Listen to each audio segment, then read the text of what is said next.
Cara, tá nojento. Essa vista tá bacana. Vista de Nova York, Times Square. Times Square. Para falar do que hoje? Times Square. Pra falar de Web to Lead barra Web to Case.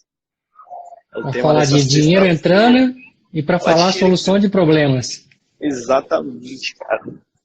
Bom, acho que então a gente podia começar por isso aí, né? A diferença de Mas, um Web to Lead e um Web to Case, né? certo. Então, no próprio nome já diz, né? Web to Case, Web to Lead, ou seja, a diferença é, você vai fazer uma... Quando você configura um Web to Lead e um Web to Case, você gera um código numa entrada web, né? Ou seja, ele vai gerar um HTML para você e vai inserir esse registro dentro do objeto case ou do objeto lead. Então, o objetivo é fazer com que seja uma coisa simples de realizar. Que uma pessoa que não tem conhecimento de desenvolvimento consiga gerar esse Web to Lead ou Web to Case e aí passar para o seu site, né? Para quem cuida do seu site. Colocar lá e ele entra direto no Salesforce. Lembra assim, quando você vai configurar o Web to Lead ou Web to Case, você consegue especificar quais campos você quer dentro desse formulário, né? Exato. E como resultado final é exatamente isso que você tem. Você tem um formulário com os campos que você definiu, isso é um código HTML, você pega esse código e coloca no seu site institucional, numa página, numa landing page, ou numa página externa fora do mundo do Salesforce, né? E aí, obviamente, que você vai precisar de um trabalho aí de um designer, de um trabalho de repente, de um developer para poder dar um tapa no visual e deixar ele mais bonito. Porque o que ele gosta para você é basicamente um código HTML cru. Não tem estilo, não tem fonte bonitinha, não tem nada disso, né? Você Só tem que, forma de mesmo. fato, configurar ele para deixar ele bonito, né? Agradável. Exato. Porque se você quiser conversões, né, principalmente falando de Web to Lead, se você quiser fazer conversões, você vai ter que ter uma landing page, e essa landing page vai ter que ter um estilo agradável, né? E isso não entra não entra no que o Salesforce gera para você. Ele vai Exato. simplesmente cuspir para você um HTML sem estilo nenhum, e aí cabe a você estilizar isso e deixar com que a coisa funcione, né? Bonito. É, Porque funcionar é a parte que vai funcionar. Uma vez que você preencheu esse lead, ele vai cair para dentro do Salesforce. isso aí. Para quem tem conhecimento de desenvolvimento, quando você gera o código HTML, é muito visível o que faz o link com o Salesforce. Então, ele te dá numa linha para você como que está vindo esse formulário em HTML, como que ele vai parar no Salesforce. Então, assim, se você já tem um conhecimento básico, você vai conseguir fazer muita coisa só com esse código Web to Lead. Ele facilita muito a vida de quem vai configurar, né? Agora, uma coisa que eu de fato não entendo por quê é quando a gente começa a falar de limites, né? O Web to Lead ele tem um limite e para mim é um limite relativamente baixo, tá? Por quê? Porque a gente tem um limite de capturas de lead que é 500 leads no intervalo de 24 horas. Para mim, isso é um número relativamente baixo, né? Dependendo de uma campanha que você tiver. Se você fizer uma campanha bem feita, esse Sim. número não vai ser o suficiente. Né? Esse número não vai ser o suficiente. Então, provavelmente você vai ter problemas aí. Eu entendo que o Web to Lead ou Web to Case são soluções para empresas relativamente pequenas. Porque se você tem uma Mas empresa... tem um ponto assim, embora ele tenha esse limite, você não perde o lead, tá? Isso é um Sim. ponto interessante. Boa. Esse é um ponto também que não toma lá da cá, né? Ele entra para uma fila e aí sim, nessa fila você tem de novo um novo limite. E aí o limite dessa fila são de 50 mil solicitações. Ou seja, Show. de fato, o limite máximo que você tem são 50 mil. Só que se você parar para pensar aqui que você só consegue processar 500 por dia, quanto tempo vai demorar para esses 50 mil leads entrar na sua base, né? Sim. É. Eu acho que se você tem um volume desse tamanho já na sua empresa, com certeza você já passou dessa etapa, né? Você já tem um time de desenvolvimento, você já tem, os seus esforços já tem que estar um pouco mais maduro, então os meios de captação de lead vão ser outros. Mas é uma solução que eu acho muito útil para quem está conhecendo seu esforço, para quem está querendo dar os primeiros passos. Eu, no meu, já fiz um projeto que usava o Web2Lead, eu configurei o Web2Lead para a empresa, e foi assim, eu acho que eu tinha, sei lá, uma semana com o Salesforce, 2 semanas com o Salesforce, e li sobre, consegui configurar, passei para a galera do site, consegui dar um tapa no HTML ali para passar os tipos de registros que eu queria para a captação dos leads, e deu tudo certo.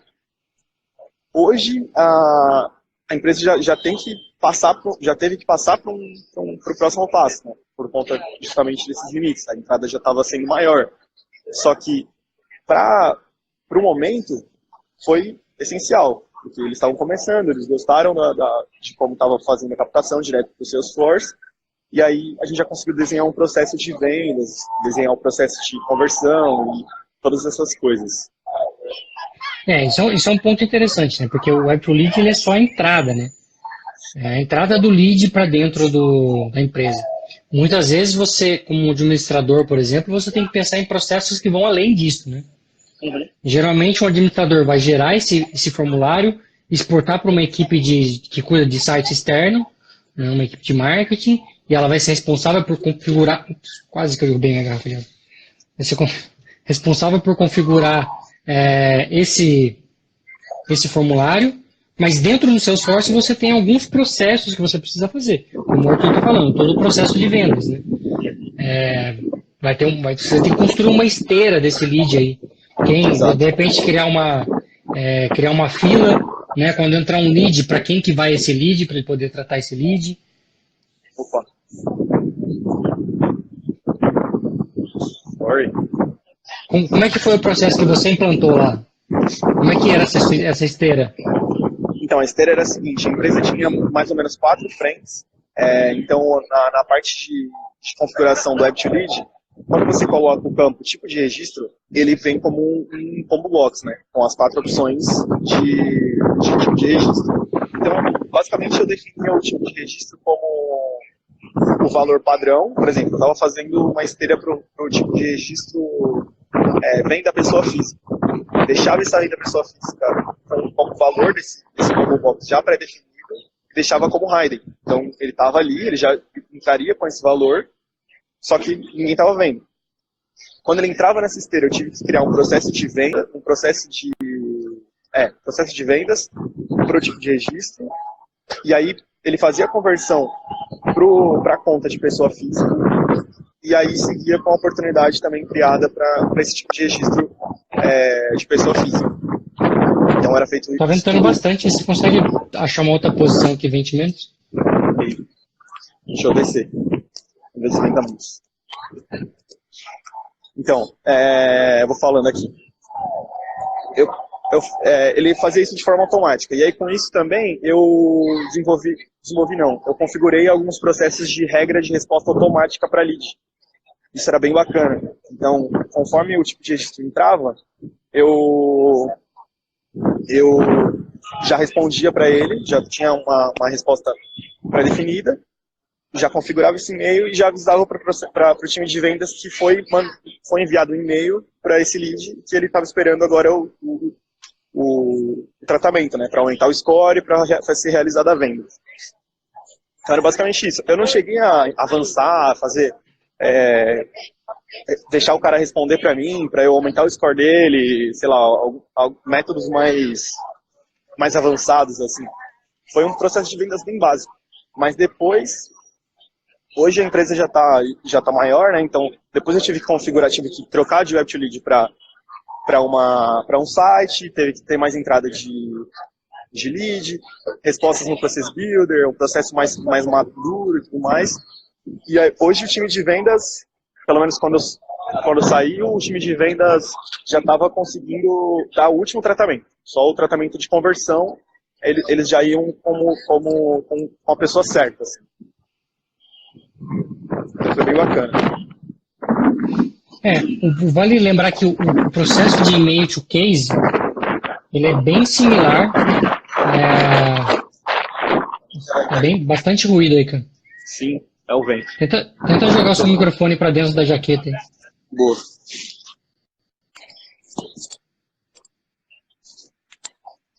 Vê se vai. Rapaz, isso é difícil de fazer. Não, já melhorou já. Beleza. Então, o processo de Web2Case, ele é bem parecido com o processo de Web2Lead, né? A configuração é bem similar, o processamento dos dados também tem os seus limites, embora não sejam os mesmos, né? Deixa eu ver se eu acho aqui os limites do Web2Case. Boa. Ó, o Guilherme falou, pessoal, sobre o Web2Case, o que vocês fazem para quando o caso vai para uma fila, o usuário responde o e-mail para o customer e o customer, ao invés de ver o e-mail para reply do user, ao invés da queue, ao invés da fila. Cara, não sei se eu entendi, vou ler de novo. Eles fazem para quando o caso... É porque ele mandou um e-mail automático, mas esse e-mail automático saiu como fila, não como usuário, né? Porque ele não estava atribuído ao usuário ainda. Entendi. Então o cara responde para a fila, não para o usuário. Mas você consegue... Você consegue... ele vai responder para o e-mail da fila, né? Não para o e-mail... não sei se é uma boa... Eu acho que nesse caso você não teria que ter uma resposta automática, né? Você teria que ter... Deixar o e-mail da fila como uma caixa para os usuários dela.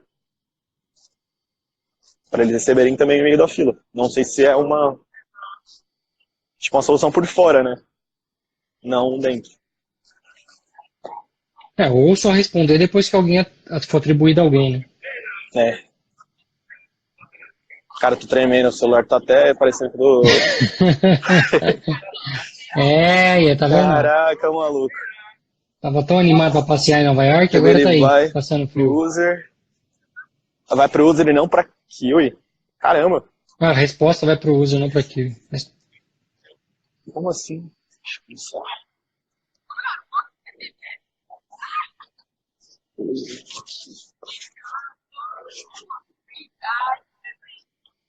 Cara. Eu vou tentar simular esse caso seu. Boa. Guilherme.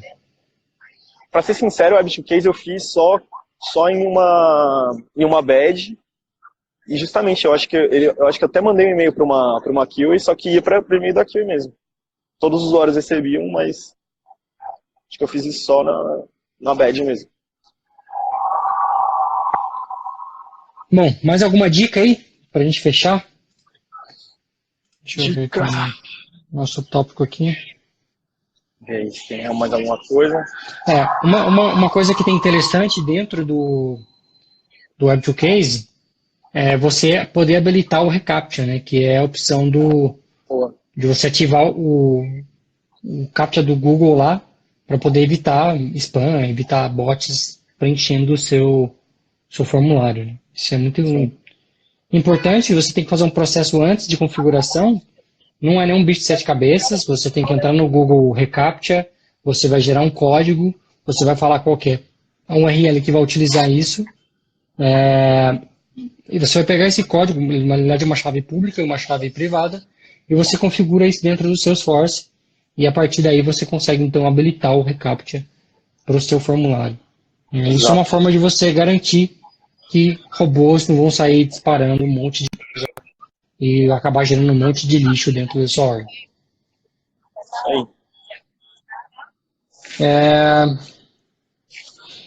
E outra coisa interessante que ele tem também é que você pode criar dentro do seu Web2Case uma opção de debug, né? Você consegue colocar um hidden field dentro dele, que o name dele é debug e o value é igual a 1. Nossa senhora, quase que surdo agora que você tá buzinando. Mouse. Tem que andar, cara. Se eu não andar, eu vou parar. Então esse é um ponto também interessante, você ativar o debug quando você tiver algum problema no seu formulário, quando você também estiver testando o seu formulário. Basta colocar um hidden field dentro do seu formulário com name debug e o value igual a 1. Beleza, pessoal? Eu acho que vale a pena. Acho que tem duas bets que falam sobre Web2Case e Web2Lead. Eu acho que vale a pena procurar esses módulos e fazer. Principalmente para quem pretende utilizá-lo, acho que é um bom caminho. Não é um bicho de sete cabeças, realmente, como o Arthur falou. Para quem está começando um processo de venda, é algo relativamente simples de se configurar. E vale a pena configurar, né? Porque o lead, Sim. quanto mais leads, melhor, né? Com certeza. Que empresa que não quer lead, né? Com certeza. Vou deixar você comprar um café para se aquecer, meu amigo. Cara, bom, com isso a gente fecha a semana e voltaremos na segunda às 9h41. Beleza, pessoal? Falou, galera. Um forte abraço. Tchau, tchau. Abraço, falou.